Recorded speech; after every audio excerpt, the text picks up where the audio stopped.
சற்று முன் வெளியான முக்கிய அறிவிப்பின்படி பழைய ஓய்வூதிய திட்டம் அரசு ஊழியர்கள் தலையில் இடி, இனியும் பொறுக்க முடியாது, தீவிரமாகும் போராட்டம். செய்தியை முழுமையாக கேட்கறதுக்கு முன்னாடி நம்ம சேனலை சப்ஸ்கிரைப் பண்ணலாம். சப்ஸ்கிரைப் பண்ணிக்கோங்க. மறக்காம பெல் பட்டனை கிளிக் பண்ணிக்கோங்க. அப்பதான் நம்மளுடைய அப்டேட்டட் நியூஸ் உங்களுக்கு உடனுக்குடன் வந்து சேரும். அரசு ஊழியர்கள் ஆசிரியர்களின் நீண்ட நாள் கோரிக்கையான பழைய ஓய்வூதிய திட்டத்தை அமல்படுத்துவது தொடர்பாக தமிழ்நாடு அரசின் தலைமை செயலர் ககன்தீப் சிங் பேடி தலைமையில் குழு ஒன்றை அமைத்தது. அந்த குழு தற்போது இடைக்கால அறிக்கையை அரசிடம் சமர்ப்பித்துள்ளது. இந்நிலையில் முழுமையான அறிக்கை தாக்கல் செய்யாததால் அரசு ஊழியர் ஆசிரியர்கள் கடும் எதிர்ப்பு தெரிவித்துள்ளதோடு போராட்டத்தில் ஈடுபட போவதாக அறிவித்துள்ளனர். மத்திய அரசு 2003ஆம் ஆண்டு புதிய ஓய்வூதிய திட்டமான பங்களிப்பு ஓய்வூதிய திட்டத்தை அதாவது என்பிஎஸ் அமல்படுத்தியதன் மூலம் அதற்கு முன்னர் நிலவிய பழைய ஓய்வூதிய திட்டம் அதாவது ஓபிஎஸ் முற்றிலும் ஒழிக்கப்பட்டது. அதன் பின்னர் நாடு முழுவதும் பெரும்பாலான மாநிலங்கள் புதிய திட்டத்தையே பின்பற்றி வருகின்றன. ஆனால் அரசு ஊழியர்கள் மற்றும் ஆசிரியர்கள் இதற்கு எதிர்ப்பு தெரிவித்து பழைய ஓய்வூதிய திட்டத்தை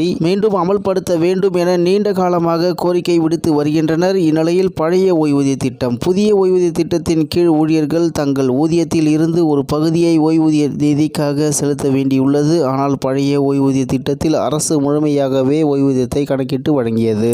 இதனால் அரசு ஊழியர்கள் புதிய திட்டம் அவர்களுக்கு பாதகமாக உள்ளது என்றும் ஓய்வுக்கு பிறகு வாழ்க்கை பாதுகாப்பு குறைவாகும் என்றும் வலியுறுத்தி வருகின்றனர். இந்நிலையில் 2021 சட்டமன்ற தேர்தலில் திமுக புதிய ஓய்வூதிய திட்டத்தை ரத்து செய்து பழைய திட்டத்தை மீண்டும் அமல்படுத்துவோம் என்று உறுதிமொழி அளித்தது. ஆனால் ஆட்சி ஆரம்பித்து 4.5 ஆண்டுகள் கடந்துவிட்ட போதும் இந்த வாக்குறுதி நிறைவேற்றப்படவில்லை. இதனால் ஊழியர் ஆசிரியர் அமைப்புகள் கடுமையாக அதிருப்தி தெரிவித்துள்ளனர். இந்நிலையில் பழைய ஓய்வூதிய திட்டம் குறித்து ஆராய்வதற்காக தமிழக அரசு 2025 பிப்ரவரி மாதம் கூடுதல் தலைமைச் செயலர் ககன்தீப் சிங் பேடி தலைமையில் 3 பேர் கொண்ட குழுவை அமைத்தது. இந்த குழு 9 மாதங்களில் முழுமையான பரிந்துரையை கொடுக்க வேண்டும் என அறிவிக்கப்பட்டது. தற்போது அந்த குழு தனது இடைக்கால அறிக்கையை 30/9/2025 அரசுக்கு சமர்ப்பித்துள்ளது. இந்த குழு இதுவரை 194 ஊழியர் சங்கங்களுடன் 9 சுற்று ஆலோசனைகள் நடத்தியுள்ளது. மேலும் இந்திய ஆயுள் காப்பீட்டு கழகம் அதாவது எல்ஐசி மற்றும் பிற நிதி நிறுவனங்களுடனும் கலந்துரையாடல்கள் மேற்கொண்டுள்ளது.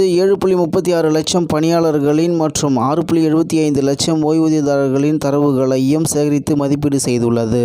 ஆனால் இன்னும் பல விவரங்கள் மற்றும் மத்திய அரசு எல்ஐசி உள்ளிட்ட அமைப்புகளுடன் கலந்துரையாடல்கள் மேற்கொள்ள வேண்டியிருப்பதாக கூறி குழு தனது இறுதி அறிக்கையை தாமதப்படுத்தியுள்ளது. இதனால் இறுதி முடிவு இன்னும் வெளியாகவில்லை. இதனால் சிபிஎஸ் ஒழிப்பு இயக்க அமைப்புகள் கடுமையாக அதிருப்தி தெரிவித்துள்ளன. திமுக தனது தேர்தல் வாக்குறுதியை நிறைவேற்றாமல் குழு அமைப்பதன் மூலம் காலம் தாழ்த்தி வருகிறது. அறிக்கை பெறுவோம் என கூறிய தேதியிலும் அதை செய்யாமல் இடைக்கால அறிக்கையோடு தப்பிக்கிறது. இது முழுமையாக கண்துடைப்பு நடவடிக்கை என்கின்றனர் அரசு ஊழியர்கள். இந்நிலையில் அவர்கள் மேலும் உண்மையான ஆர்வம் இருந்தால் ராஜஸ்தான், சத்தீஸ்கர், ஜார்க்கண்ட், இமாச்சல் பிரதேசம் போன்ற மாநிலங்களில் ஓபிஎஸ் மீண்டும் அமல்படுத்தப்பட்டதை போல் தமிழ்நாடும் உடனடியாக நடவடிக்கை எடுத்திருக்கும். ஆனால் குழுவுக்கு கால அவகாசம் நீட்டிப்பது அரசு ஊழியர்களை தேர்தலுக்கு முன் ஏமாற்றும் முயற்சிதான் எனவும் இதனைத் தொடர்ந்து அரசு ஊழியர் சங்கங்கள் அக்டோபர் 6 முதல் 15 வரை ஊழியர் சந்திப்பு பிரச்சாரம், அக்டோபர் 15ஆம் தேதி சென்னை மறியல், மேலும் அக்டோபர் 16 முதல் மாநிலம் முழுவதும் காலவரையற்ற போராட்டம் என சிபிஎஸ் இயக்கம் அறிவித்துள்ளது என்று தகவல் வெளியாகி உள்ளது என்பது குறிப்பிடத்தக்கது. இத்துடன் இன்றைய முக்கிய செய்தி நிறைவு பெறுகிறது. மேலும் இது போன்ற செய்திகளை உடனுக்குடன் தெரிந்து கொள்ள ஆர்கே நியூஸ் தமிழ்நாடு சேனல் உடன் இருந்திருங்கள். நன்றி, வணக்கம்.